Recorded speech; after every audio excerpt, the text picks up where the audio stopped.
네, 반갑습니다. IM 선교회 한국본부 선교 한국팀 그레이스 선교사입니다. 네, 반갑습니다. 네, 굉장히 수식어가 길지요.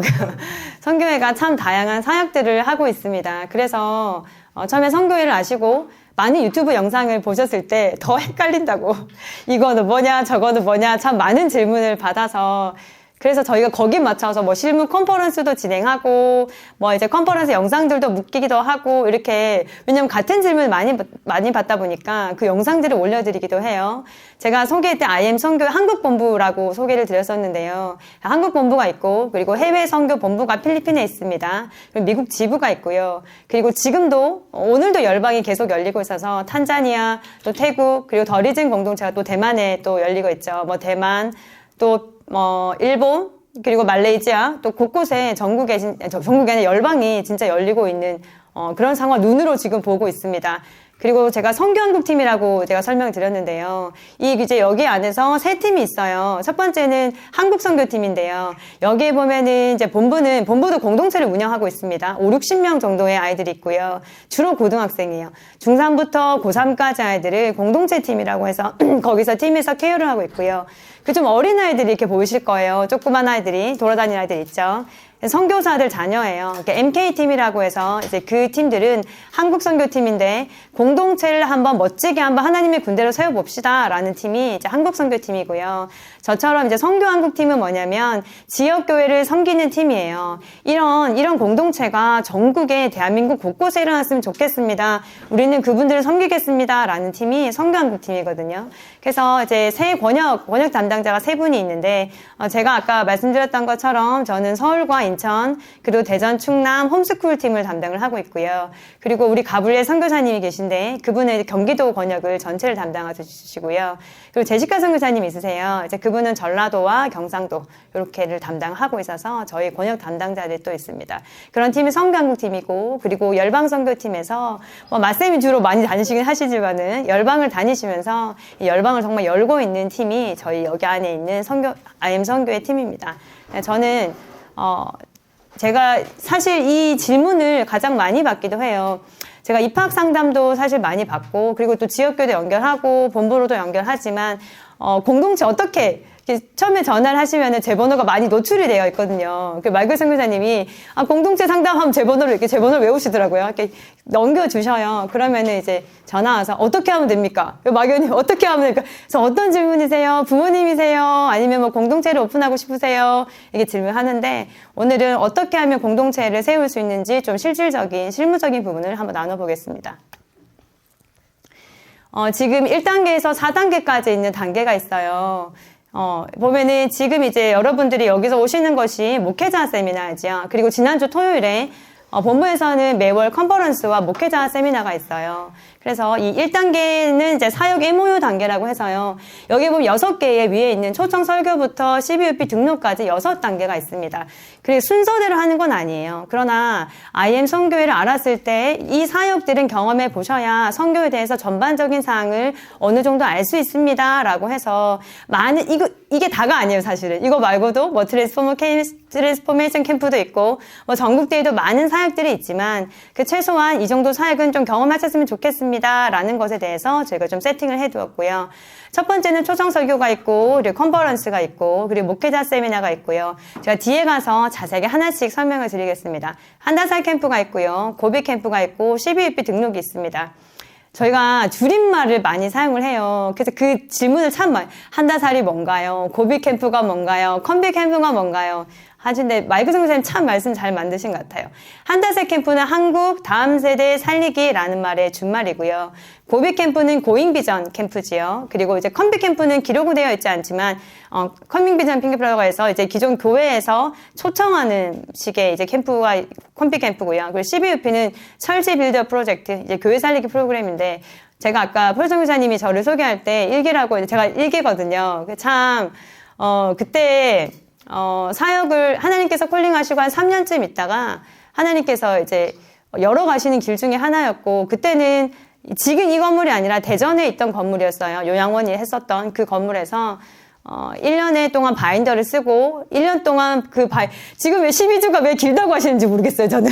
저는 1년을 했으니까. 근데 1년 동안 정말 은혜가 컸고요. 그리고 그 1년 동안 바인더를 찍어서, 제가 담당이 제시카 선교사님이셨거든요. 그래서 밴드를 1년 동안 바인더를 찍어 올리고, 그리고 또 강의를 듣고, 또 독서노트를 하고, 한 달에 한 번은 대전 본부를 갔어야 됐어요. 대전 본부에서 8시간의 특강을 매달 있었거든요.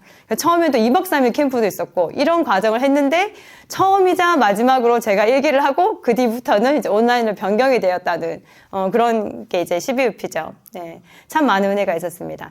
이렇게 해서 1단계가 있고요. 1단계를 했었을 때 컨설팅 창이라고 해서, 이 컨설팅 창의 목적은 하나예요. 본부와, 본부 선교사와, 그리고 사역자와 소통하는 창구가 됩니다. 나중에 이제 뭐 WCS를 한다든지 했었을 때는 그 관계자들도 초대를 하는데요. 처음에는 하지 않죠, 학습을. 그래서 이제 본부와한테 궁금한 게 굉장히 많죠. 그죠? 오히려 처음에는 궁금한 게 없을 수 있어요. 왜냐면은, 전반적인 사항을 잘 알지 못해서. 그러나, 알면 알수록 궁금한 게 더 많이 생기거든요. 이거는 뭔가요? 저거는 뭔가요? 이건 어떻게 해야 되는 건가요? 했었을 때, 이 컨설팅 창을 개설하고, 이 창을 개설하는 사람이 번역 담당자예요. 그래서 이 번역 담당자는 주 소통 창구가 되고요. 그리고 여기에는 또 온라인 담당하시는 에리카 선교사님이 있으세요. 그래서 뭐 CBUP라든지, 아니면 IM 러닝에 대한 뭐 어떤 강의에 대한 뭐 궁금한 점이라든지, 뭐 그런 부분에 대해 다 질문하실 수 있는 소통 창구를 저희가 개설합니다. 그리고 인큐베이팅 들어가기 전에 한번 줌 미팅을 해요. 이따가 제가 뭐 체크리스트를 한번 보여드릴 텐데, 전반적으로 교회에서 무엇을 준비해야 되는지 그런 것들을 체크하는 회의가 있고요. 그리고 MOU 체결이 있습니다.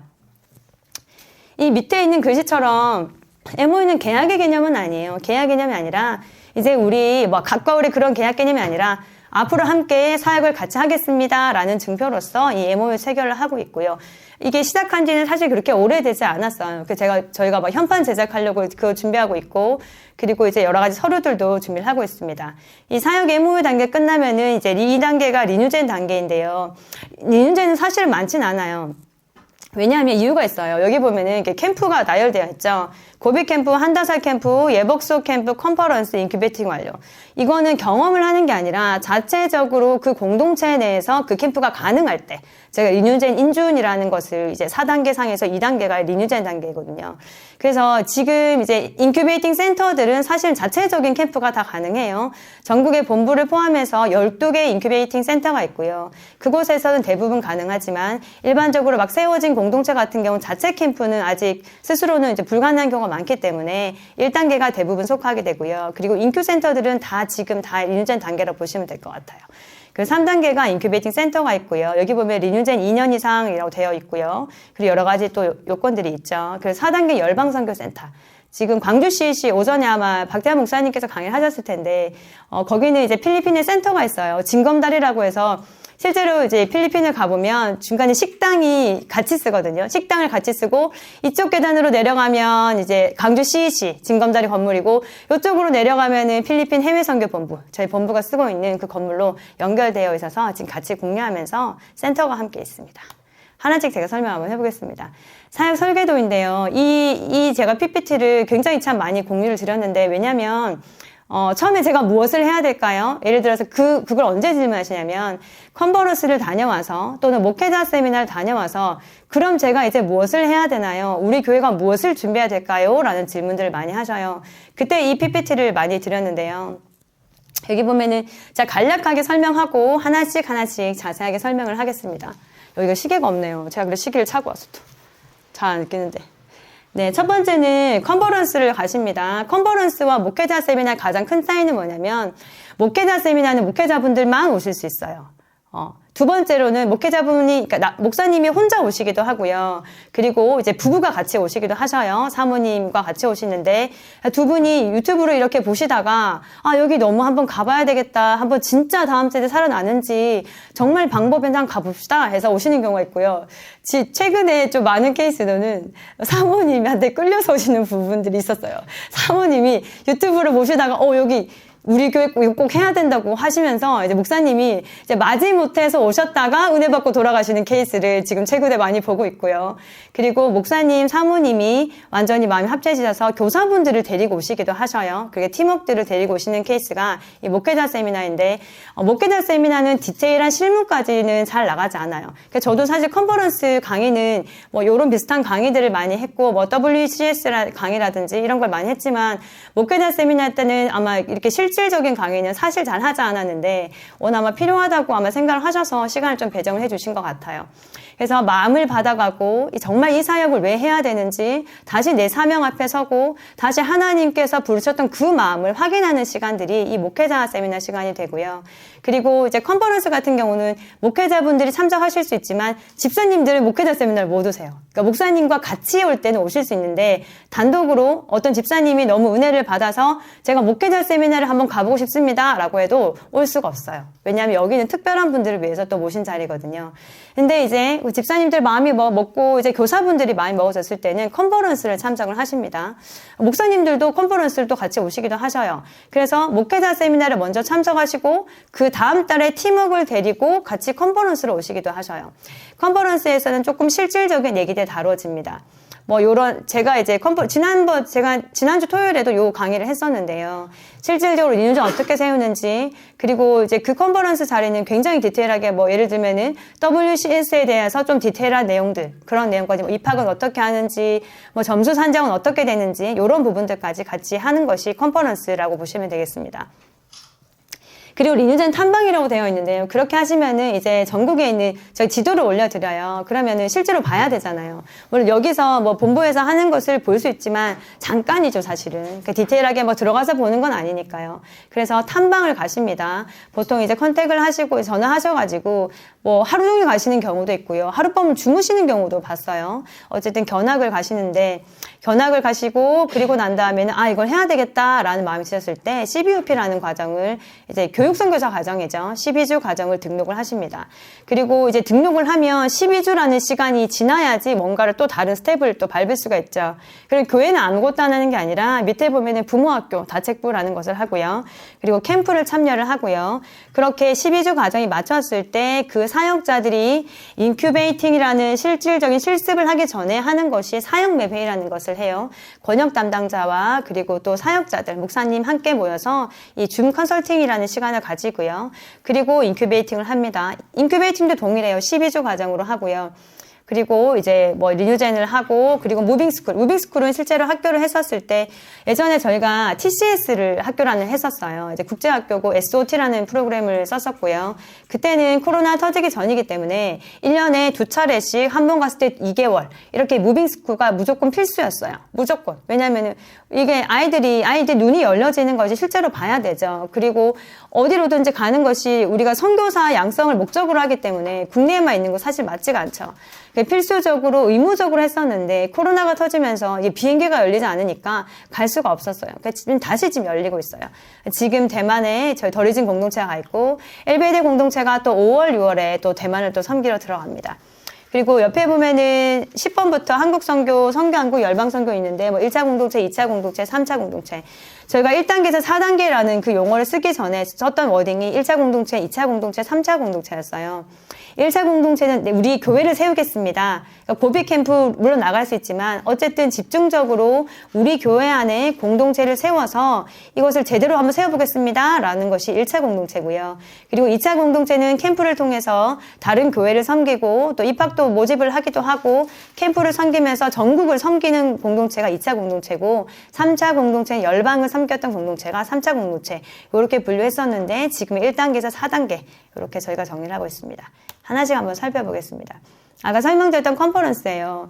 컨퍼런스 같은 경우는 이게 작년에 했었던 건데 이때가 제가 이게 목회자 세미나인지 컨퍼런스인지 제가 정확하게 그때가 기억나지 않은데 많이 올 때는 한 150명 정도 왔었던 적도 있었고요. 시기적으로 조금 뭐 차이는 있지만 어쨌든 이것이 시들지 않고 어쨌든 다음 세대에 대한 고민이 없는 교회는 없으니까요. 계속해서 매월 이제 본부에서 행해지고 있고, 그리고 지금까지 했었던 모든 강의들이 IM 선교 유튜브 그 영상이 들어가면 전부 다 있습니다. 지금까지 했던 영상들 주제별로 되어 있으니까 오늘 만약에 이제 강의를 들으시고 조금 뭔가 보충해야 되겠다, 조금 더 궁금하다 하시는 점은 아마 그 강의들을 찾아보셔도 좋을 것 같아요.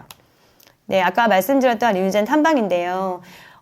여기 있는 공동체가 다는 아닙니다. 인큐베이팅 센터들만 제가 올려둔 거고요. 지금 3단계에 있는 데인데, 여기 보면은 12개의 인큐베이팅 센터가 있고, 그리고 안양그레이스, 파주, IMBS, 대전, 알렘 옆에 파란 글씨로 쬐끄맣게 적혀 있잖아요. 이게 누가 이게 뭔지 물어보셨는데, 이게 뭐냐면, 시범 운영 인큐센터라고 기록이 되어 있는 거예요. 왜 시범 운영이냐면, 아까 말씀드렸던 그 3단계에서 다른 요건들은 다 되는데, 이제 세워진 지 2년이 되지 않아서, 그래서 정식 인큐 승인은 나지 않았지만 동일하게 인큐 센터로서 활동을 하고, 그리고 또 인큐를 진행하고 있는 공동체들을 저희가 인큐 시범 운영 인큐 센터라고 해가지고 작은 글씨로 했고요. 그런 동일하게 인큐베이팅이 진행되고 있습니다. 리유젠 탐방을 가실 때 제가 어디를 가야 되냐고 질문을 또 많이 하셔요. 제가 권면드리는 것은 근거리에, 우리 교회와 근거리에 있는 곳을 먼저 가시기를 추천드려요. 왜냐면 일단은 저희가 하는 사역이 단독 사역이 아니에요. 내가 내 교회를 세우는 것이 1번이긴 해요. 그러나 우리 여기 지금 안부인 뒤에 너무 이름 어떻게 누가 지으셨죠? 너무 멋지게 잘 지으셨는데요.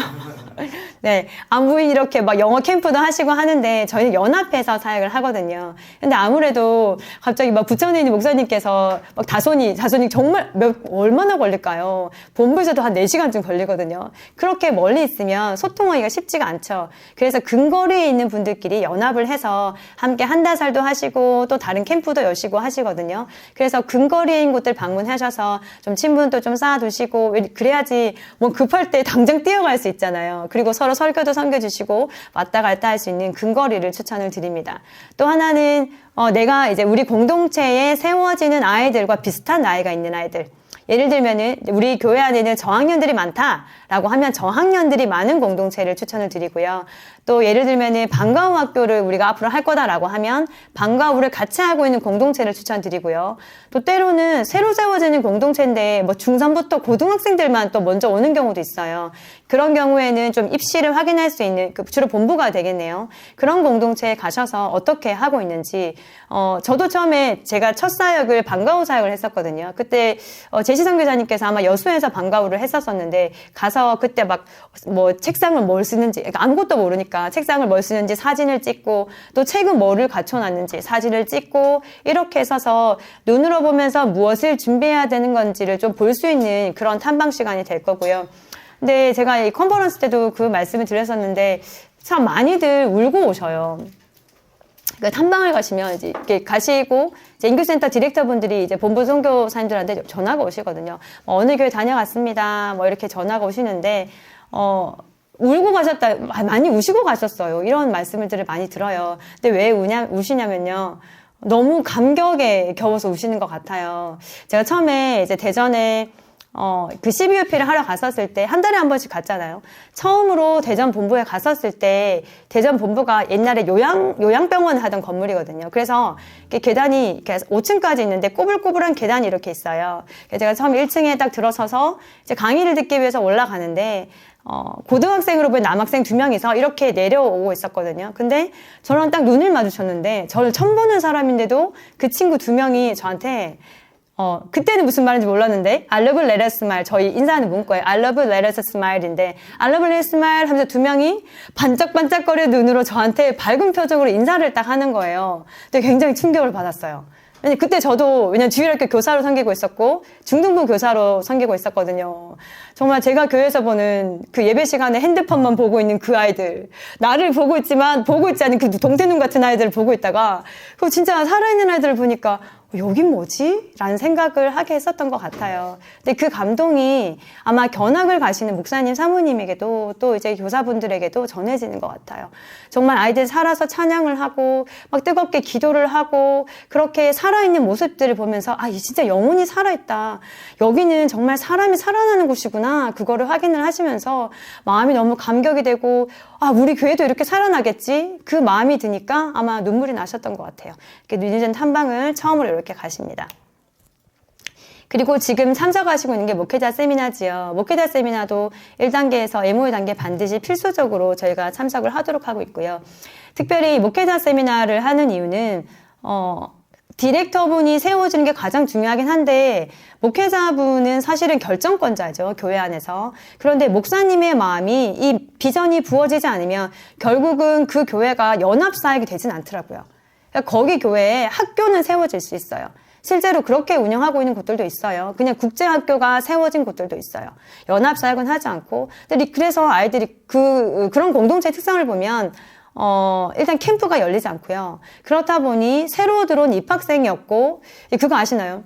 문제는 어디든지 있어요. 문제는 어디든지 있는데 그 문제가 내 공동체 안에 있을 때는 나의 죄성, 내 친구, 옆에 친구들과의 비교, 정죄, 죄책감 이런 것들로 날마다 싸우거든요. 근데 캠프를 한번 시작하잖아요. 그럼 아이들 고민이 바뀌어요. 문제는 늘 있고 고민은 늘 있지만 고민의 문제가 바뀌어요. 캠프를 하기 시작하면 아이들 어떤 고민을 하냐면 자기 모습 생각해보면 쌤 얘가 찬양을 안 해요. 쌤 얘가 찬양을 씌우질 않는데 뜨겁게 하지 않아요. 쌤 얘가 자기 모습이거든요. 사실은 그것이. 그리고 저희가 멘토 멘티 매칭을 하잖아요. 정말 신기하게 사전 정보 없이 매칭을 하더라도 자기랑 되게 비슷한 아이가 멘티가 묶여져요. 그래서 자기 모습을 봐요. 처음엔 자기 모습인지 모르고 쌤 얘가 찬양을 안 해요. 쌤 얘가 기도를 안 해요. 쌤 앞에 나가 단상에서 기도해야 되는데 얘가 나가질 않아요. 고민이 바뀌어요. 얘를 어떻게 하면 살릴 수 있을까? 얘가 어떻게 하면 찬양을 할 수 있을까? 고민의 문제가 바뀌어요. 그리고 캠프가 끝나잖아요. 그러면은 자기를 발견해요. 쌤 생각해보니까 저도 그랬던 것 같아요. 저도 저 친구 같았던 것 같아요. 그런 고백을 하게 돼요. 문제는 늘 있지만 고민이 바뀌게 돼요.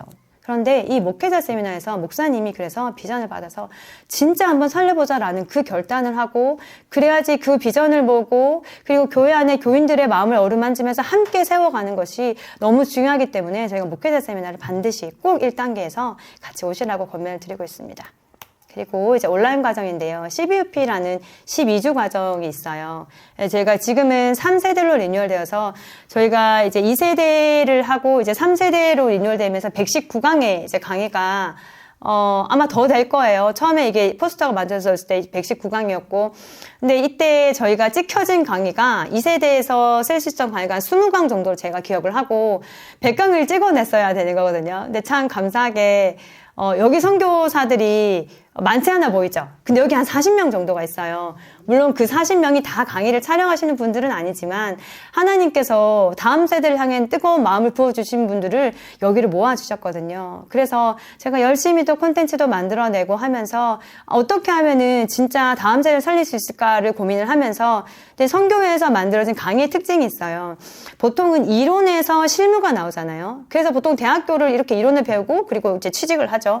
근데 선교회에서 나온 것들은 실무, 그러니까 현장의 경험을 녹여내가지고 이렇게도 해보고 저렇게도 해보고 많은 시행착오를 아이를 살리기 위해서 많은 시행착오를 겪어보고 이렇게 했었을 때 진짜 아이가 살아났어 하는 그런 방법들을 이론화한 거기 때문에 사실 들었을 때 이거 보면은 그냥 진짜 허황된 얘기가 아니에요.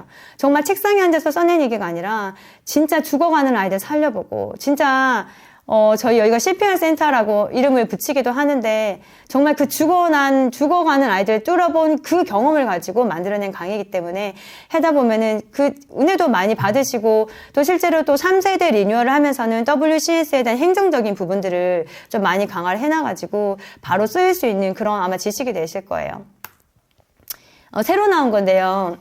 이 참 돈이나 좀 그렇긴 합니다만 이 CBUP 라이트 과정은 뭐냐면 CBUP 3세대를 리뉴얼하면서 조금 아쉬웠던 게 뭐냐면 트리플 스쿨 강의들이 좀 빠지게 됐어요. 왜냐면은 이제 행정적인 절차들이 좀 많이 들어가다 보니까 트리플 스쿨이 좀 없는 게 좀 아쉽고 그리고 실제로 저희가 선교회에서 많이 하는 것 중에 신앙생활 학습 선교 저희가 홀리 트리니티 시스템이라고 부르고 리뉴젠이란 뭐냐라고 불렀을 때 리뉴젠은 사실 하나예요. 리뉴젠이란 뭐냐면 홀리 트리니티 시스템을 운영하는 공동체를 리뉴젠 공동체라고 합니다. 그럼 홀리 트리니티 시스템이 뭐냐라고 하면 신앙, 생활, 학습, 선교. 근데 생활적인 훈련이 굉장히 강화되어 있어요. 실제로 이제 신앙은 각 교회에서 또 운영하는 트리플 스쿨 굉장히 좋습니다. 굉장히 매료됩니다. 그리고 또 각 공동체에서 하고 있는 여러 가지 프로그램들이 있다 보니 또 좀 이렇게 겹치지 않을까? 또 각자 목사님들 철학도 있으시다 보니 하지만 생활적인 부분은 사실은 이게 부모님들이 가장 놀라는 부분이기도 하고요. 저도 지금 여기에 보면은 지금 3주차에 절제역력의 수면역이 지금 제가 열심히 또 준비를 하고 있거든요. 생활적인 부분에 있어서 삶과 그리고 말씀이 일치되지 않는 삶이 아니라 삶이고 말씀이고 말씀이고 삶이고 정말 삶으로 살아내기 위해서 왜 지금 교회가 왜 욕을 먹습니까? 거룩을 잃어버려서 그렇죠. 말씀은 따르고 내 삶은 따르고 집에서 모습 다르고 밖에서 모습 다르고 교회에서 모습 다르고 그러니까 우리가 욕을 먹고 있겠죠. 사실은 생활적인 부분이 굉장히 중요합니다. 그래서 여기 보면 뭐 청소라든지 저희가 뭐 절제 영역, 관리 영역 굉장히 디테일한 강의들이 앞으로도 계속 나올 것이고 사실은 지금 본부에서 다 하고 있는 것들이에요. 그런데 저희 여기에 보면은 이제 본부의 공동체의 디렉터 선교사님께서 저분이 17살에 들어왔는데 지금 17년을 지금 사역을 하고 있는 분이거든요. 그러니까 저분한테는 너무 이게 익숙한 부분이죠. 이게 일원화되어서 접목을 하는 게 아니라 그 자체가 삶이죠. 그리고 본부에 있는 선교사들도 공동체 팀에 있는 사역자들도 학생이었다가 그리고 지금 사역자가 된 분들이 많다 보니 어떻게 보면 그 분들은 이렇게 체화되어 있는 부분들이 많아요. 그래서 정말 이게 도움이 될까 싶은데 생활적인 부분들을 저희가 다시 정리를 해서 이게 지역교회에 쓸 수 있도록 계속해서 정리를 해나가고 있고 강의화하고 있습니다. 이게 지금 4월 1일부터 저희가 개강을 했고요. 그래서 이제 매월 1일에 개강하기 때문에 이제 지금은 들어갈 수 없지만 5월 만약에 원하시면 5월 달에는 들어갈 수 있을 것 같아요. 누구한테 추천을 하냐면은 일반적으로 디렉터 그리고 전임 사역자들은 무조건 CBUP 할 것을 추천드립니다. 사실은 다 알아야 되는 강의예요. 120강이지 많다고 생각하지만 실제로 한 강의 그 분량이 많지 않아요. 짧게는 한 20분 정도, 길게는 한 40분 정도 분량이기 때문에 많지는 않거든요. 근데 이 라이트 과정은 부모님들에게 추천합니다. 부모님들 추천하고 그리고 사역자들 분들 중에서도 다 풀타임으로 섬기는 건 아니죠. 파트타임으로 뭐 예를 들면은 나는 주방을 좀 섬기겠습니다 하시는 분 있을 수 있고요. 또 뭐 저는 수학을 좀 가르치겠습니다. 영어를 좀 가르치겠습니다. 또 요즘 중국어도 또 많이 또 가르치시더라고요. 중국어를 가르치겠습니다. 한문을 가르치겠습니다. 뭐 등등 이렇게 파트타임으로 섬기는 분들도 있는데 그러나 수학 선생님이 와서 그리고 중국어 선생님이 와서 그분들이 이제 학습만 가르치는 게 아니에요. 사실은 아이들은 삶으로 배우죠. 그 선생님의 삶을 통해서 배우기 때문에 우리가 한 비전과 한 목소리로 가는 것이 가장 중요해요. 그래서 그런 분들한테 굳이 WCS가 어떻게 입학되는지, 뭐 ELS에서 IS 학사는 어떻게 넘어가는지 그런 부분들까지 사실을 모르셔도 되거든요. 그래서 같은 비전이 부어질 수 있는 통로로 저희가 CBUP 라이트 과정이라는 것을 했고요. 근데 이렇게 보면은 말이 라이트지 강의 수는 작지 않아요. 이것도 굉장히 사실은 강의가 아마 거의 CBUP 비슷한 강의 수가 될 거예요. 다만 이제 WCS의 어떤 행정적인 부분은 좀 빠져 있다는 것을 기억하시면 좋을 것 같아요. 그리고 부모학교가 있습니다. 지금 여기 신청 방법은 에드워드 선교사 되어 있는데 저분이 탄자니아로 곧 파송이 되실 거기 때문에 지금 담당자 제이콥 선교사님으로 바뀌셨어요.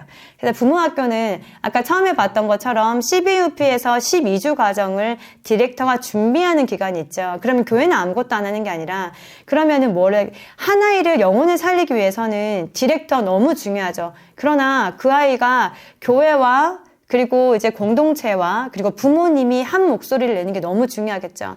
그리고 어떤 공동체들은 교회에서 이제 막 사역자 한 분이 세워졌고 목사님도 너무 비전을 받았는데 교회 분위기가 아직 다음 세대에 대해서 깊이 이거 꼭 해야겠다라는 마음이 없을 수 있죠. 그런 분들은 꼭 이 과정을 꼭 하셔요. 그리고 준비되어지는 공동체가 한 교회 안에 세워지기 위해 준비되어지는 과정이에요. 여기 부모교육 강의를 보면은 뭐 여러 가지 강의가 많은데요. 굉장히 많죠. 근데 여기 보통 추천을 해주시는 경우도 있어요. 어떤 게 좋은지 모르니까 본부선교사님 추천을 해주세요 라고 하기도 하고 보통 4주에서 6주 정도 토요일날 갑니다. 저도 지금 아마 다음 주 29일날 제가 울산 부모학교를 가는데요. 선교사님들이 이제 토요일날 가서 한 2시간 정도 강의를 해요. 그리고 이제 부모님들을 모아주셔요. 부모님들 그리고 교사분도 괜찮습니다. 그걸 모아주셔서 저희가 이 사역에 대해서 왜냐하면 저희가 학교를 하고자 함이 아니거든요. 저 영혼을 살려내고 이곳에 진짜 생명이 살아나는 공동체가 세워지고 그 아이가 어떠한 직업을 갖든지 선교사로 세워지는 것이 저희 목적이거든요. 그래서 그 비전이 함께 모아지는 시간이 그 12주의 디렉터가 세워지는 기간 동안 교회에서는 부모학교를 통해서 마음의 준비를 하시고 교회에서 준비를 하는 시간이 부모학교가 됩니다. 근데 온라인도 있어요. 왜냐면 저희가 코로나를 거치면서 오프라인으로 모일 수가 없었죠. 그래서 부모 대안학교가 뭐 1학년도 있고 2학년도 있고 해서 저희가 공동체를 시작을 할 때는 부모 대안학교를 필수로 합니다. 어떤 분이 또 이제 질문하시기를, 그 부모님들이 바쁘다고 잘 안 한다고 하던데요? 라는 질문하셔서 저희가 팁을 어떻게 드렸냐면, 그러면 그분이 이제 아이를 입학을 하실 때 목적 원금의 차이를 두시면 된다. 이제 그것을 들어는 수강하시는 분들은 저희가 지금 기준 목적 원금이 115만 원이거든요. 이제 기숙형 기준으로. 그리고 이제 통학형은 85만 원인데요. 그러면 이제 이거를 들은 분들은 115만 원. 듣지 않은 분들은 125만 원 출발을 하는 거죠. 왜냐면 부모님들이 같은 마음으로 같은 목소리를 낸다는 것이 진짜 중요해요. 아이들은 부모님의 영향을 가장 많이 받거든요. 그래서 이 과정을 꼭 하기를 제가 추천을 드립니다. 그리고 이제 공동체에 입소한 아이들은 부모 대안학교를 반드시 하시고요. 그리고 이제 교회가 준비되어지는 기간 동안은 이 부모학교 다시 예전에 코로나 이전에 했었던 것처럼 이제 바인더도 하고 이게 책도 선정을 해가지고 하는, 제가 울산에서 이번 6주 정도를 세팅을 했는데요. 그런 부모학교가 다시 시작되었으니까 이걸 활용하시면 너무 좋을 것 같아요. 참고로 제가, 저는 CBUP 하기 전에, CBUP라는 과정 자체가 선교에 없었을 때, 제일 처음에 제가 접했던 것이 부모학교였어요. 저희 남편이 되게 친한 집사님이 대안학교를 하시거든요. 꿈속 홈스쿨이라고 이제 음악 전문으로 하는 대구 803에 있는 학교인데, 이제 거기서 이제 선교에서 하는 부모학교 열린 거예요. 그래서 저희 남편이 같이 가자고 막 꼬셔가지고, 그때 제가, 뭐 별거 있다고 가겠어? 라는 생각을 하다가, 제가 3년 전에 하나님 콜링을 받았거든요. 다음 세대 사역자로. 그래서, 이게 통로가 될지도 모르겠다라는 생각을 하고, 처음 한 것이 부모학교였는데, 이걸 6주를 하고 제가 무엇을 했냐면, 내가 이때까지 우리 애를 잘못 가르치고 있었구나. 아이한테 정체성을 가르치지 않았네. 교회에서 목사님이 분명히 정체성을 가르쳐 주셨을 거예요. 근데 그때는 제가 알지 못했던 것 같아요. 그때 그 깊이만큼. 집에 와서 저 녀석한테, 제 아들이거든요. 저 녀석한테 얘한테 정체성을 가르쳐야 되겠더라고. 그래서 제가 CBP 하면서 9학년 14일 들으면 쟤한테 9학년 14일 얘랑 제가 15살, 13살 두 명의 아이 엄마예요. 아들이고 딸인데 걔네 앉혀놓고, 그땐 훨씬 더 어릴 때죠. 얘네 식탁에 앉혀놓고 그거 가르치고 바인딩 시키고 주말에 바인딩 체크리스트 해가지고 짰는지 확인하고 말씀 묵상 시키고 그렇게 했었던 계기가 부모학교였어요. 이걸 하고 내가 아이를 신앙으로 가르치지 않았네. 나만 열심히 성경 읽고 우리 애를 정체성도 모른 채로 내가 그냥 살게 했네. 라는 자각이 되었던 게 제가 부모학교였어요. 부모 캠프가 있습니다. 매월 1박 2일 본부에서 열리고 있고요. 전국에 있는 부모님 누구나 참여하실 수 있어요. 본부 공동체는 필수적으로 참여하도록 되어 있고요.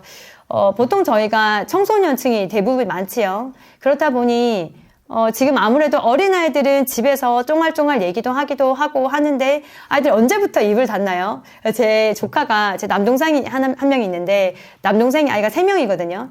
그래서 큰아이가 제 둘째 아이랑 나이가 똑같아서 13살이에요. 근데 이제 이렇게 얘기하더라고요. 13살이 되니까 그 말 많던 남자아이인데 그 말 많던 아이가 입을 닫기 시작한다고 그렇게 얘기를 하더라고요.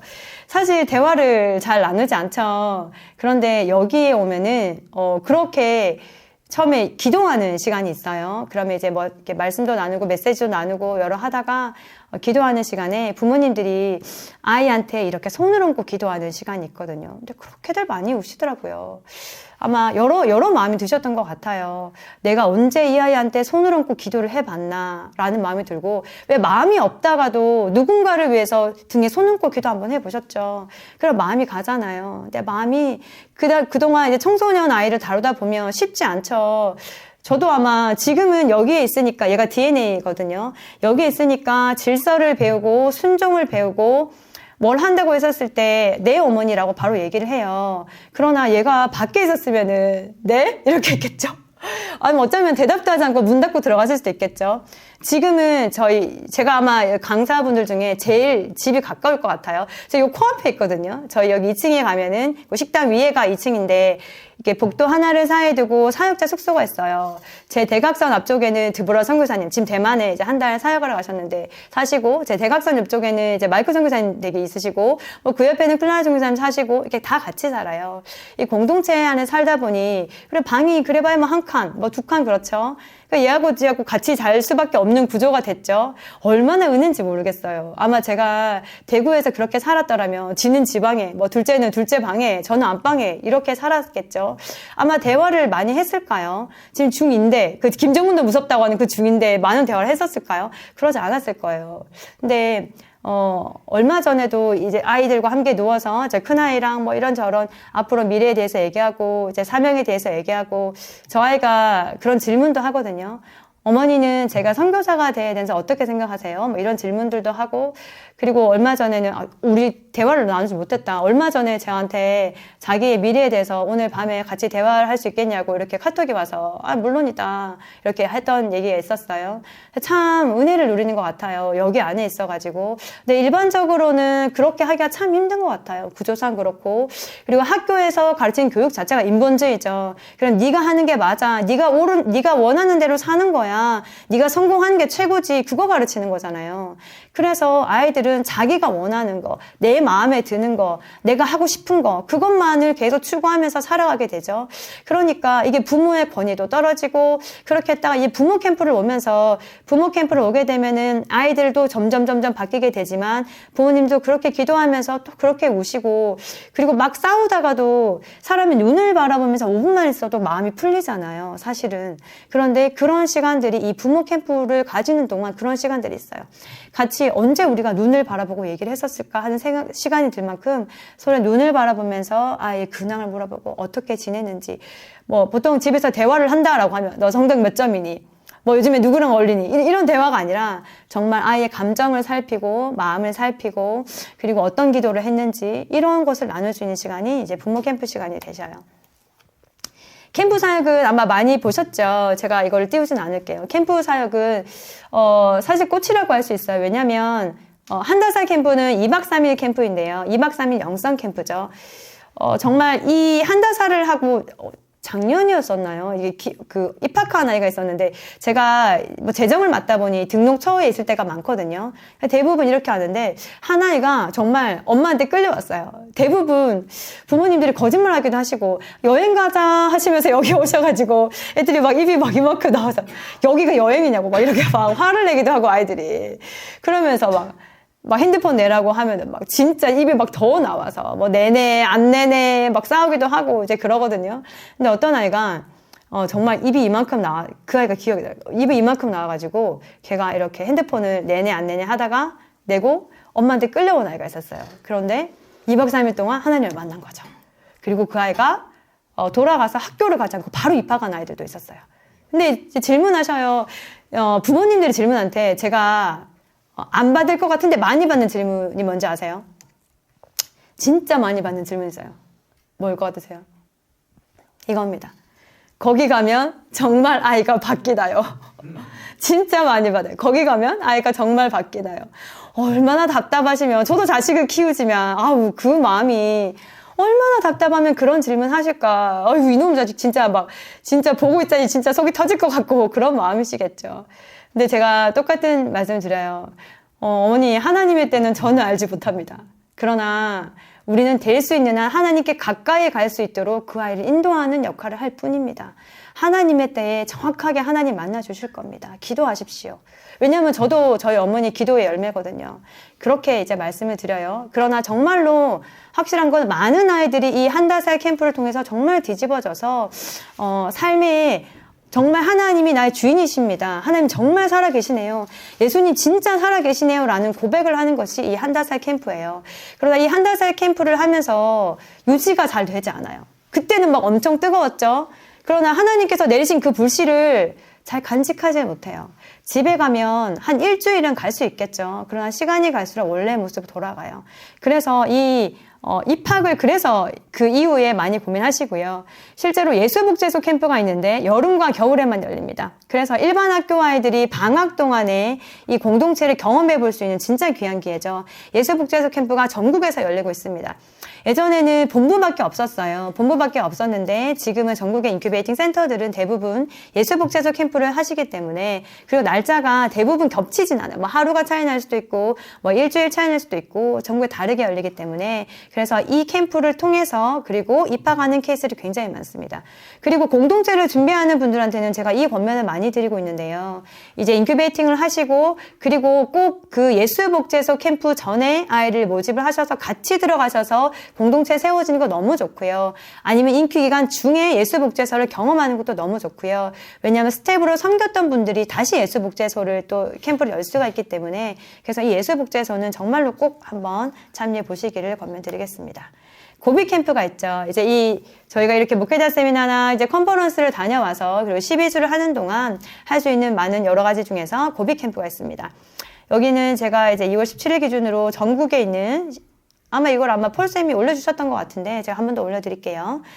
고비 캠프는 지금 있는 지역교회로 기존의 공동체들이 오셔서 1일 캠프로 섬겨주셔요. 주제는 굉장히 다양합니다. 복음 캠프가 기본적으로 하고요. 그리고 제작 캠프, 소면 캠프, 한국사 캠프, 미디어 캠프 등등등 많은 캠프들이 있습니다. 그리고 이제 이것도 많은 질문 받는 게 비용을 얼마나 들여야 되나요? 라는 질문을 많이 받는데요. 비용은 사례비 주지 않으셔도 괜찮아요. 식사만 주시면 됩니다. 또 제가 이 말씀을 드리면 또 질문하세요. 그러면은 그분들은 그 재원은 어떻게 마련하세요? 라고 질문하시는데요. 사실은, 그분들이 그렇게 섬겨주시는 이유는 하나밖에 없어요. 그분들도 그렇게 세워졌거든요. 은혜 입은 자가 은혜를 베푸는 거예요. 우리가 어떻게 세워졌는지 알기 때문에 저도 방과후를 처음에 세워졌을 때 광주 CS에서 오셔서 한 일주일 섬겨주셨고요. 폴 선교사님 오셔서 이제 오리엔테이션 해주시고 오프닝 한 또 3일 해주셨고 로이 선교사님 오셨고 제이상님 오셨고 많은 분들이 섬겨주셔서 제가 그것을 열 수가 있었거든요. 그래서 똑같이 은혜 받은 자가 똑같이 그들을 위해서 진짜 너무 귀한 마음으로 그렇게 열리고 있습니다. 어떨 때는 고비 캠프가 토요일날 너무 많은 주는 막 포스터가 이렇게 여러 장이 올라와요. 보면서 이 선교사들은, 본부 선교사들은 마음이 얼마나 뭉클한지 몰라요. 그리고 이런 생각을 해요. 사람들이 주 5일, 저도 주 5일째였거든요. 직장 다녔을 때. 주 5일째 뭐 했겠어? 놀러 다녔겠죠. 토요일날 아이들 데리고. 다 놀러 다니고 하나님 전혀 없는 것처럼 살아가는 그 세상 가운데 하나님이 저 위에서 보셨을 때 이 고비캠을 섬기기 위해서 차들이 막 아마 비슷한 시간에 출발하겠죠. 차들이 막 출발하는 그 모습 보면서 우리 하나님 너무 기쁘시겠다. 선교사님 내가 봐도 이렇게 기쁜데, 우리 하나님 너무 기쁘시겠다. 우리 하나님 너무 진짜 어렵고 혼란한 세상 가운데 그 잠깐 미소 지으셨으면 좋겠다. 저희 선교사님이 이 선교사들은 이런 얘기를 참 많이 해요. 이런 고비 캠프 꼭 신청하셔서 진짜 왜냐면 이 고비 캠프를 통해서 교회 안에 정말 보여줍니다. 진짜 다음 세대 사역 소망이 있습니다. 진짜 아이들 살아납니다. 그리고 보통은 요즘에 그 부모 학교를 또 같이 하시더라고요. 그래서 부모님들도 꼭 초청을 하셔서 그 시간 동안 아이들은 컴비 캠프, 고비 캠프로 이렇게 하는 거 보시고 부모님들을 꼭 초청하세요. 왜냐면 이 고비 캠프를 통해서 사실은 교회 안에 공동체가 세워지고 그 아이를 입학으로 연결을 해야 되죠. 왜냐면 우리가 학교를 하나 세워서 잘 먹고 잘 살겠다가 아니라 시간을 확보해야 되거든요. 제가 지역교회 교사로 섬기면서 가장 답답했던 부분이 제가 있었던 교회는 작지 않은 교회였어요. 코로나 전에, 왜냐면 코로나 때 제가 본부에 있었으니까요. 코로나 전에 유치부터 청년까지 한 1000명 정도가 되는 교회였거든요. 모든 부서가 다 전도를 나갔어요. 저도 중등부 교사일 때 매일 전도 나갔어요. 근처에 있는 모든 학교로. 저 대구 사람인데 대구에 굉장히 덥거든요, 여름에. 데프리카라고 하잖아요. 40도가 되건 38도가 되건 아스팔트가 정말 있건 관계없이 매일 전도 나가서 진짜 관계 전도라고 하죠. 우리 반에 있었던 그 아이들의 친구들 얘네 먹이고 하고 해가지고 또 주일날 하고 걔네 집에 데리고 가고 주일날 코스 돌고 이제 이런 것들 저도 했었거든요. 근데 너무 한쪽 구석이 답답했어요. 이게 다일까? 이게 다일까? 예수 그리스도는 생명인데 예수 그리스도를 통해서 영혼이 살아나고 생명이 살아나는데 정말 이게 교회에 오는 걸로 내가 만족해야 될까? 그 답답함이 있었어요. 근데 왜냐하면 시간이 확보되지가 않잖아요. 근데 부모님들이 입학을 결정하는 것은 부모님들이시죠. 그래서 고비캠 때는 꼭 부모님들을 같이 학교를 열라는 이유가 부모님들이 오셔서 이 사역을 왜 해야 되는지, 왜 이것을 선택해야 되는지에 대해서 그것이 함께 나누어지는 시간이 되고요. 그리고 시간을 확보를 해야 아이들 하루 종일 데리고 우리가 뭐 하겠어요? 예배 드리겠죠. 말씀 읽겠죠. 그리고 또 새벽에 토라하고 또 신앙 전수하고 또 아이를 섬기기 위해서 멘토 훈련하고 이런 훈련을 하기 위해서는 어쨌든 아이들 시간이 확보되어야 되거든요. 이 고비 캠프 하는 시간 동안 아이들 살아나는 것도 보시고 부모님들도 꼭 같이 오시게 하셔서 그거를 볼 수 있는 기회를 같이 주셨으면 좋을 것 같아요. 네, 그렇게 하고 이제 인큐베이팅 들어가기 전에 사연맵 회의를 해요. 제가 이걸 오늘 다 설명드리진 않을 거예요. 왜냐면은 이 설명이 굉장히 길거든요. 근데 이제 사역맵 회의를 인큐베이팅 들어가기 전에 그럼 우리 교회에 무엇이 필요한지에 대해서 저희가 이제 본부 선교사들과 줌 회의를 할 때 저희가 체크하는 체크리스트들이에요. 재정, 뭐 어떻게 운영할 건지, 뭐 학비는 어떻게 할 건지, 장학금, 뭐 식사는 어떻게 할 건지. 사실 식사가 굉장히 중요하죠. 그래서 뭐 기숙사는 어떻게, 식사가 예를 들면 통학형 같은 경우는 10명 미만일 때는 저희가 뭐 추천드리기는 뭐 반찬을 사와서 구체적으로 말씀을 드려요.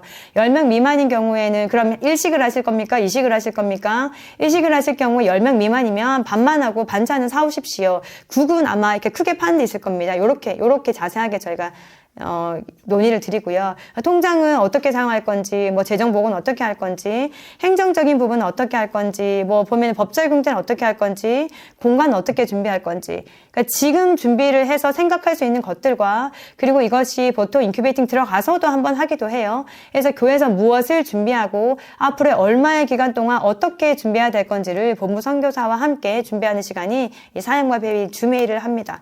그리고 인큐베이팅이 들어가는데요. 이제 인큐베이팅 말 그대로 실습하는 과정이죠. CBUP를 들으면 뭐 알 것 같아요. 머리로. 아, 이렇게 하는구나. 저렇게 하는구나. 그런데 이제 이런 단적인 예로 이제 이런 게 있죠. 자, 패밀리 운영을 합니다. 자, 그 패밀리 운영 어떻게 할 건가요? 운영법에 대해서 막 강의를 합니다. 그러면은 보통은 뭐 7, 8명이 구성을 하고 이 아이의 상담을 합니다. 뭐 이렇습니다. 저렇습니다. 하지만 실제적으로 내가 그 아이를 만나서 이 아이의 고민을 들어보고 이 아이가 기도 제목을 가누고 이 아이의 영혼을 살리기 위해서 진짜 기도를 뚫어보고 이런 것들은 인큐베이팅 하지 않으면 사실은 이론적으로는 그 부분들을 다 디테일하게 설명할 수 없죠. 왜냐면 기계가 아니니까요. 사람은 다 다르거든요. 이 아이한테 접목되었던 부분이 얘한테는 하나도 안 먹혀요. 사람은 정말 다 달라요. 살아온 환경이 다르고 부모님이 다르시고 그리고 아이가 받은 상처도 다르고 다 다르기 때문에 그때마다 이 상황 속에서는 어떻게 해야 되는지, 저 상황 속에 있는 선교사가 어떻게 아이를 감당을 하는지 그런 것들을 실습을 하면서 디렉터분은 디렉터로 세워지는 시간들이 될 거고요. 사역자, 보통 이제 가장 좋은 케이스는 사역자와 학생이 같이 들어오는 케이스죠. 그러면 사역자는 이제 혼자 들어오면 디렉터 훈련을 받을 것이고요. 근데 만약에 디렉터가 있고 그리고 풀타임 사역자가 함께 들어오면은 디렉터는 디렉터 훈련을 받을 것이고 풀타임 사역자는 풀타임 사역자로서 훈련을 받습니다. 실제로 저희가 뭐 그냥 간단하게 스텝을 섬기는 게 아니라 뭐 패밀리 같은 경우도 같이 뭐 부담님이 들어가기도 하고 때로는 담임을 맡아보기도 하고 하면서 실제적으로 사역을 직접적으로 현장에서 경험할 수 있는, 그리고 그 공동체 내에서 만약 캠프가 열었다라고 하면 스텝으로도 같이 섬길 수 있는 그런 시간 인큐베이팅이 됩니다. 질문을 많이 하시는 것 중에 또 하나는 그러면 사역자만 가면 인큐베이팅 되나요? 질문하시는데 가능합니다. 왜냐면 인큐베이팅의 포인트는 디렉터가 세워지는 거예요. 그래서 사역자 혼자 있어도 인큐베이팅 가능합니다. 그런데 이제 학생이 있어도 가능한가요? 라고 물어보시는데 학생이 가는 경우는 인큐베이팅은 아니에요. 왜냐면은 인큐베이팅 자체가 학생이 아니라 사역자가 세워지는 시간이기 때문에 인큐베이팅은 학생과 사역자 또는 사역자 이렇게 와서 쓸 때 인큐베이팅이라고 하고요. 그러면 학생을 예를 들어서 이제 학교를 보내려고 하는 부모님이 있어요. 근데 우리 교회 디렉터가 세워지지 않았어요. 그럼 얘는 어떻게 하냐라고 하면 위탁교육이라는 제도가 있어요. 그래서 6개월 정도는 우리 근거리에 있는 또는 기숙형이니까 어디든지 괜찮아요. 그 아이를 우리가 디렉터가 세워지기 전까지, 공동체가 세워지기 전까지 잠시 맡아주십시오라는 것이 위탁교육인데요. 6개월까지 가능하고요. 그런데 이제 사람의 계획이 그 마음대로 되지 않죠. 근데 만약에 예를 들어서 이게 너무 딜레이 될 것 같아요. 뭐 1년이 될 것 같아요. 그러면 그 아이는 그 공동체의 입학생이 됩니다. 그래서 6개월까지만 위탁교육은 가능하다는 것을 제가 말씀을 드립니다. 인큐베이팅 동안 하는 것이죠. 이거는 제가 설명을 다 하지 않고 넘어가겠습니다. 홀리팀 시스템을 하는 거고요. 신앙생활 학습 선교의 골고루 영역에, 전 영역에 선교사로 세워지는 시간입니다. 시간표가 있고요. 워싱턴 크리스천 스쿨.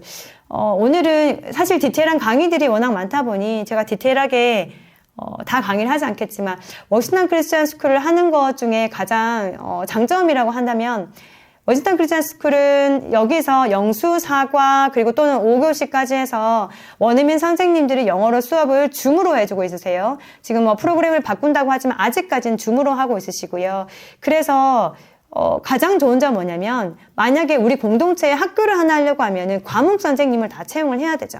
근데 그렇게 하지 않아도 돼요. 왜냐면은 학비 한 달에 30만 원. 물론 학비는 월납으로 하는 것이 아니라 학기별로 납부를 합니다. 그래서 180만 원을 납입을 해요. 6개월 만약에 전에 입학을 했다고 했을 경우에는요.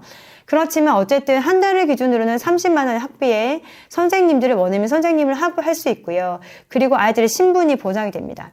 이 신분이 보장되는 것이 참 중요한 이유가 뭐냐면 저도 지금 제 아이는 이제 고졸을 마쳤기 때문에 더 이상 학교에서 연락은 오지 않아요. 작년까지만 해도 이제 아이랑 갔었거든요. 의무교육위원회라는 걸 가요. 왜냐하면 교육기본법 8조에 보면은 우리나라의 의무교육이 초등과 중등까지로 한다라고 세팅이 되어 있어요.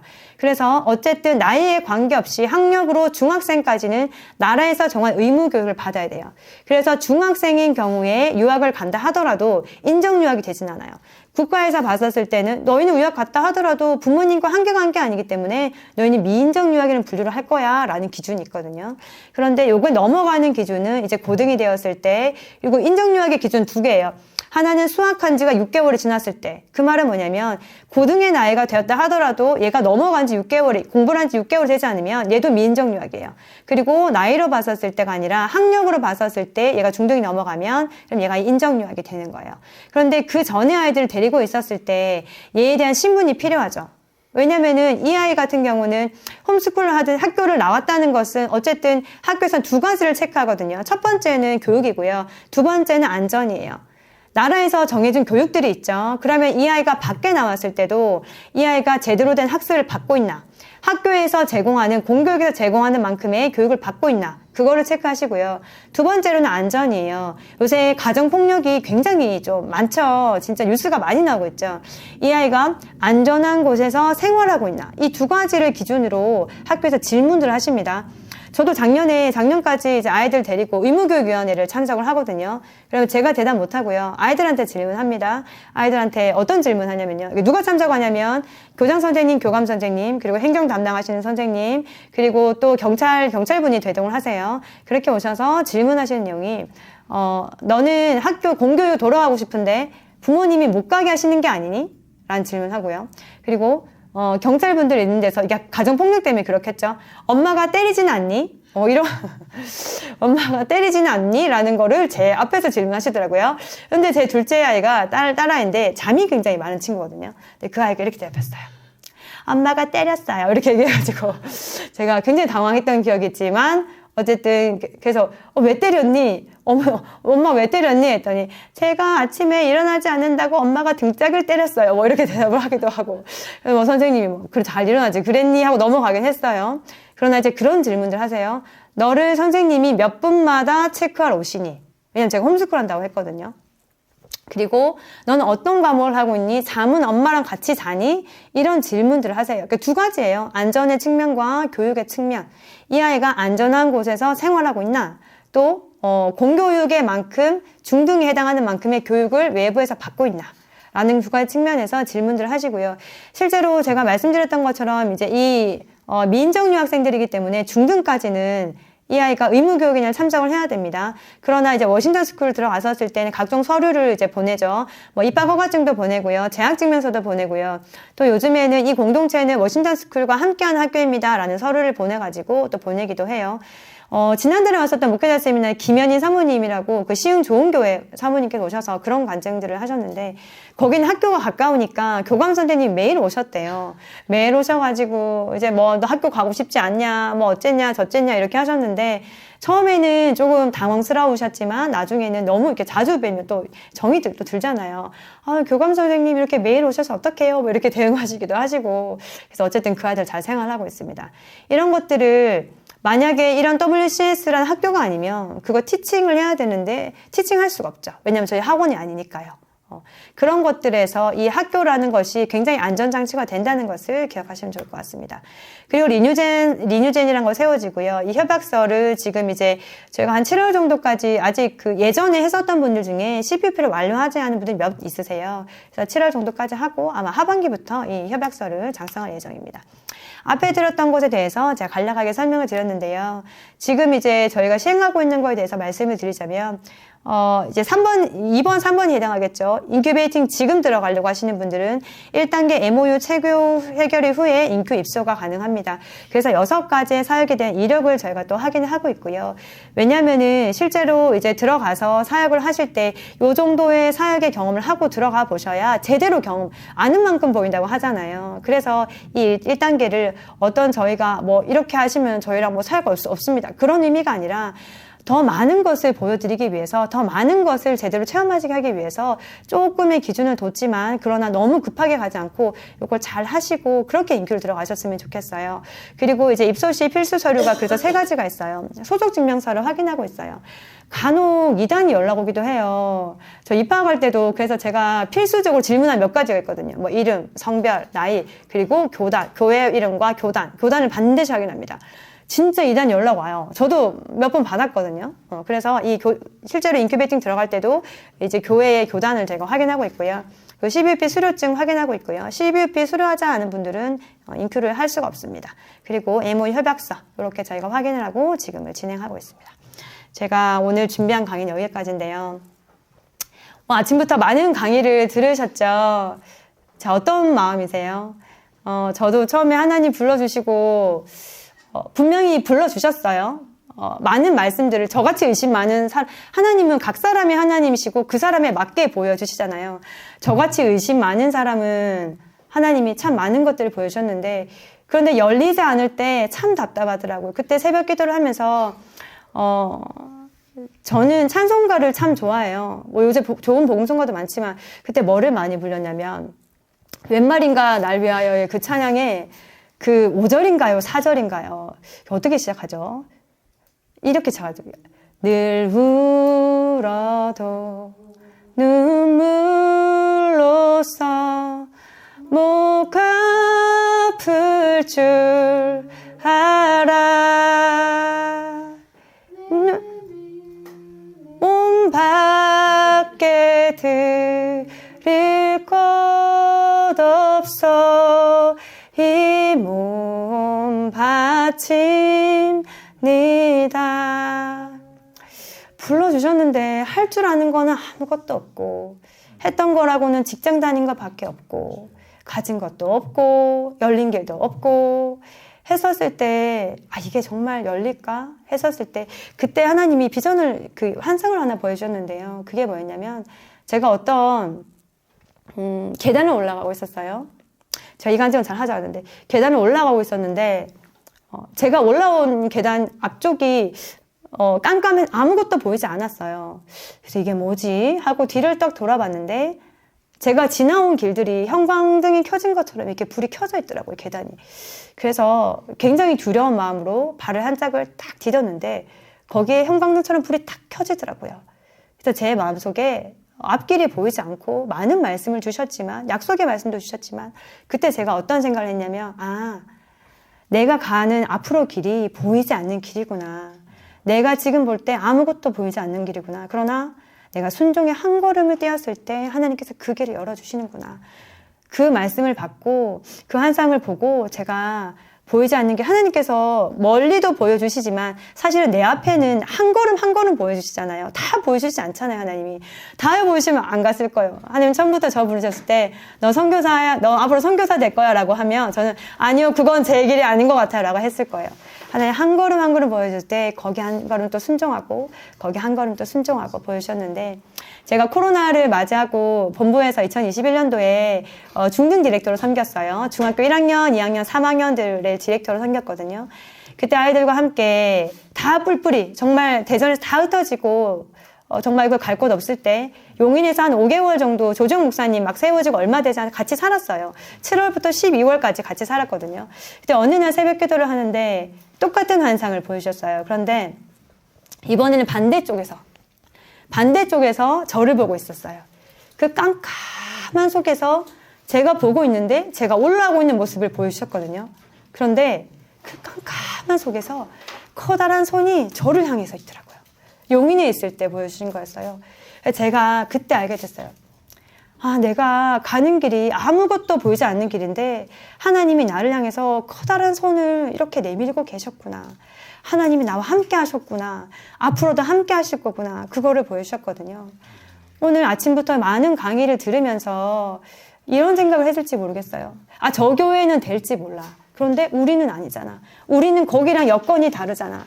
거기는 그렇게 열렸지만 우리는 안 될지 몰라. 그런 마음이 혹시나 잠깐이라도 있다면 다시 기도의 무릎을 꿇으시고, 그래서 하나님께서 비전을 주셨을 때 하나님 그거 반드시 하나님 이루실 거거든요. 그러니까 정말 믿음 가지고, 그리고 또 이거 끝나면은 또 컨설팅을 하실 거예요. 근데 아무도 저기에 계셨던 분들도 이게 완전히 될 거야, 이 사역은 될 거야 100% 확신하신 분 있으실까요? 반반이지 않았을까요? 하는 마음이 드네요, 갑자기. 정말 하나님께서 그러나 반드시 열립니다. 제가 그리고 안성에 들어갔었을 때 이제 모든 걸 버리고 이제 갔어야 됐죠. 아이들과 함께, 아이들은 공교육을 다니고 있었고 그것을 포기를 하고 학교에서 빼와야 되고, 저는 살고 있던 집을 다 정리를 하고 왔어야 됐죠. 방 한 칸 들어가야 되니까요. 진짜 다 버렸어요. 당근마켓 팔려고 해봤는데 잘 안 사더라고요. 다 버렸어요. 버린 데 한 30만 원 들었어요. 침대도 버리고 뭐도 버리고, 하여튼 뭐 냉장고 쓸만한 것들은 어머니 드리기도 하고 다 버리고, 들어오기 이틀 전에 어머니 새벽 기도하시고 전화가 오셨어요. 은혜야, 나는 너를 네 사역에 열리는 줄 알고, 그냥 어머니 제가 15살 때 저에게 말씀 주신 분이거든요. 너 앞으로 청소년을 위해 사역했으면 좋겠어. 물론 제가 그 무시했지만, 엄마 생각이지 이렇게 했지만은 결국 그 기도가 저를 살렸죠. 근데 어머니께서 은혜야, 나는 네 사역에 열리는 줄 알고 되게 열심히 기도했어. 근데 하나님이 이렇게 말씀하셔. 이 아이들을 통해서 열방의 복음을 세울 거래. 하나님이 그렇게 하실 거래, 은혜야. 난 네 사역이 중점인지 아는데 아니래, 하나님이 다음 세대에 그렇게 세우실 거래. 열방의 복음을 세우실 거래. 그 약속을 붙들고 매일 울면서 기도했어요. 안성에 돌아서 지금도 새벽마다 기도해요. 하나님 이 세대를 통해서 열방의 복음을 세워주시옵소서. 저 이제 12월 달에 반전의 나라 때 한 번 더 말씀해 주시더라고요. 막 중고등부 남자아이들이 막 찬양을 뜨겁게 하고 있는데, 뭐 저희 되게 뜨겁게 막 기쁘게 찬양하잖아요. 하는데 그 12월 달 명성 수양관에서 막 찬양을 하고 있는데 하나님이 이 아이들을 통해서 부흥을 볼 거야. 이 아이들을 통해서 부흥을 볼 거야. 제 마음에 말씀하시더라고요. 아이들의 상태를 보면 그런 부흥이 오지 않을 것 같은 느낌일지 몰라요. 그런데 우리 하나님 느낌 따라 움직이시는 분 아니잖아요. 하나님 분명히 말씀하셨고 부흥이 올 거예요. 부흥이 왔습니다, 여러분. 그리고 그것이 본부만 아니라 여러분의 교회도 반드시 올 겁니다. 네, 축복드립니다. 그리고 이 사역에 함께해서 너무 기쁩니다. 제 강의 여기까지 하겠습니다. 감사합니다.